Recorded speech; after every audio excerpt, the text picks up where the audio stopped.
the crisis occurred for a number of reasons, but I agree that to a great extent was complacency with the models. Everyone is using these models, so what can go wrong? This sort of reasoning.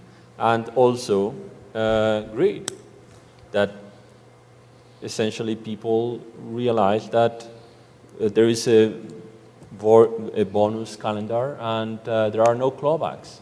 So as much as I can make and I keep loading all this nuclear waste into the balance sheet, and someone will pick it up, but by then everything, the bonus is cash. So number one, of course, is you have to remove the incentives, clawbacks.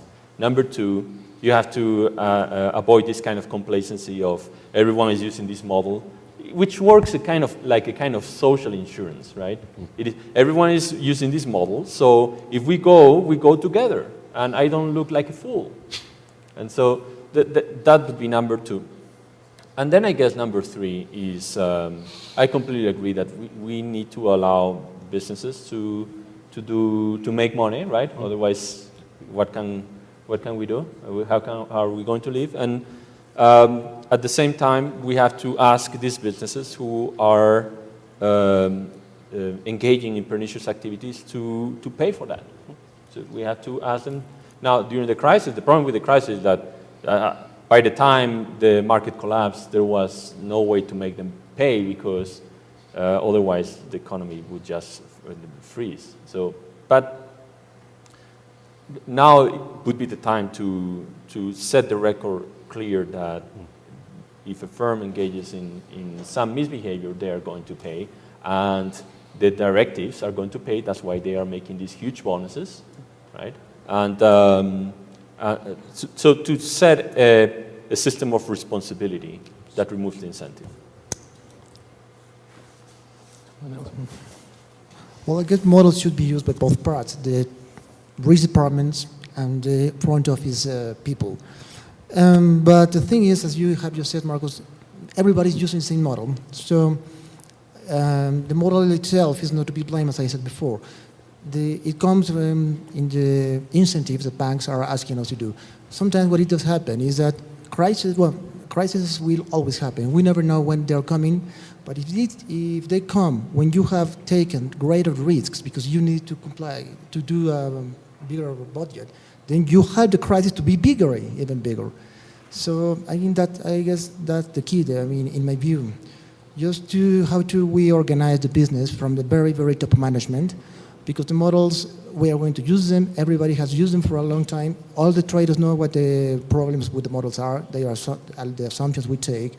And we, at this stage of the business, I guess, at the very least in the plain vanilla derivatives, everybody knows how to handle with models, with the lack of accuracy of these models. So it comes from the very top management where we should be focused on to try to avoid a crisis. That's my view.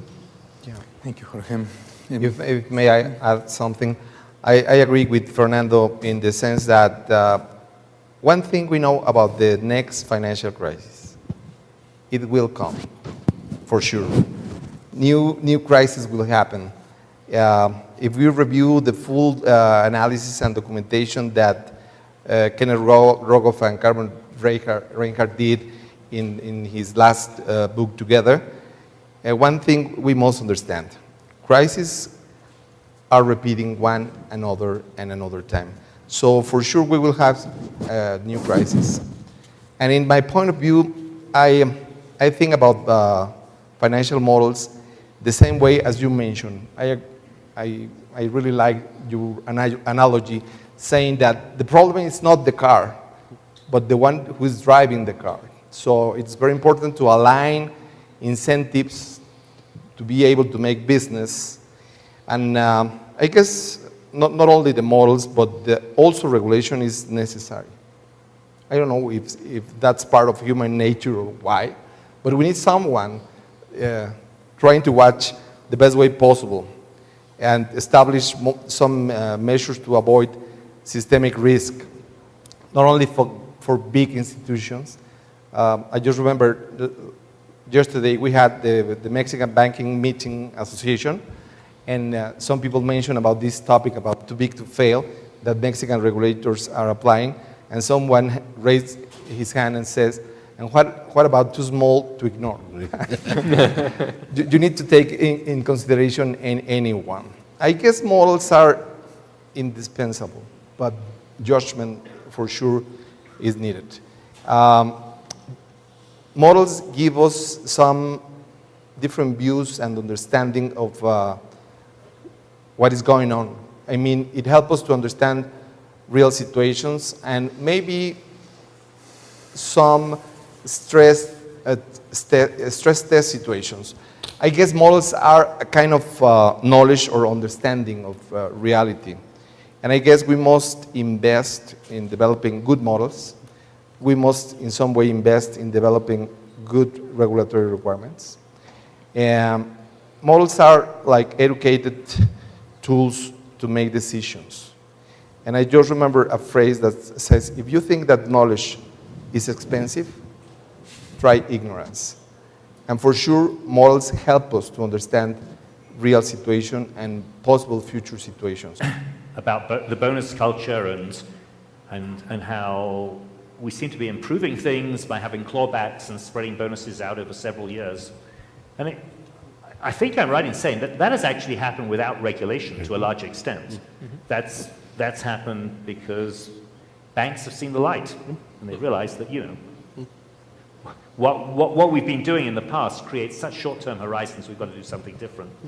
So it's not always, and I think that has really been a very significant thing coming out of the crisis, that we've changed the bonus culture to some extent in a lot of different banks. And so it's not really been regulation that's done it. And can I mention quickly something? Investors also have a role to play here. Yes, of course. Because investors should recognize what banks are complying just for the sake of complying, and those who are truly embracing the risks and complying and doing something beyond that. So perhaps a more activist stand on investor side could do a lot of good beyond what the regulation can